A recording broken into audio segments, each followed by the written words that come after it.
Is it normal to have days where you just feel intense anger? So, yes, for me, it's different. So, I was diagnosed in my very early 20s, noticing signs since I was about 19, I'm going to say, maybe even earlier than that. That's a whole different story on its own. I definitely had a lot of rage. I was angry. I was depressed. Everything was so intense back then. I'm 30. I'm married. I have a kid. So I still have my breaks where I just like lose it. I'm nasty, I'm irritated, I'm irritable, I lash out. Definitely a lot more mindful because I've been to therapy and stuff like that. How do I deal with that in a healthier place? Borderline personality disorder is not something that ever goes away. You just have to learn the tools to deal with it. You go to therapy that give you tools to, when you have that, find a different way of dealing with it. Or I've been a lot better about, after I do something, if I know right away I was dead wrong, I always apologize to my husband. I said, that wasn't right of me. I should have never done that, like, and you got to just try to be better. And that's what I've learned over the years. It's you at your worst when you like someone. I think so.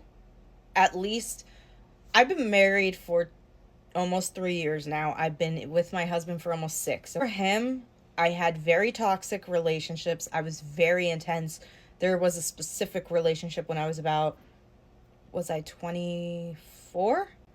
I was completely insane. Lost all of who I was. I actually started writing a book documenting everything because in that process, I've always wanted to be a writer. I wrote songs since I was 9, and that continued into fictional writing. Maybe I'll include bits and pieces just to show just how intense borderline personality disorder can be at that point. If you guys want to see that, I will include little snippets of what I wrote at that time.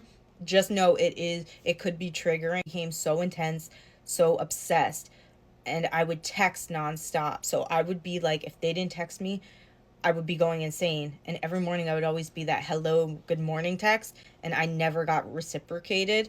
And that would make me spiral. So I hope that kind of answers it. If you have any more like relationship questions, I can gladly include that because borderline doesn't end when you get married, when you have a kid. So fear of the shame, something that will make a borderline go on like a smear campaign against someone. Are you fearing that you will do that to someone?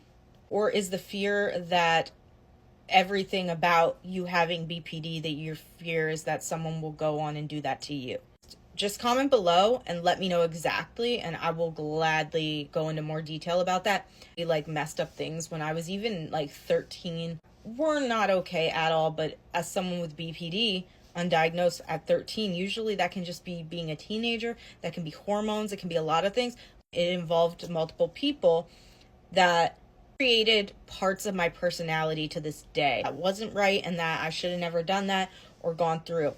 And just to give a little of context, some of that was like being 13, catfishing people from schools that I was in that I liked, or to get back at someone who had did something very terrible to me, which is a whole different thing that I'm not really going to get into right now. That could be a separate thing if we need to go there. It is broad, but if you can kind of like get very specific with your question, I can answer it directly. I did want to mention I will be touching upon like borderline personality disorder, addiction, impulse spending, that type of thing, because it is important that we talk about. Creator here on TikTok as well as TikTok shop and everything. I like to be transparent, and so if you have any questions about borderline personality disorder with addiction or spending, feel free to comment below and I'll try to answer those questions as well.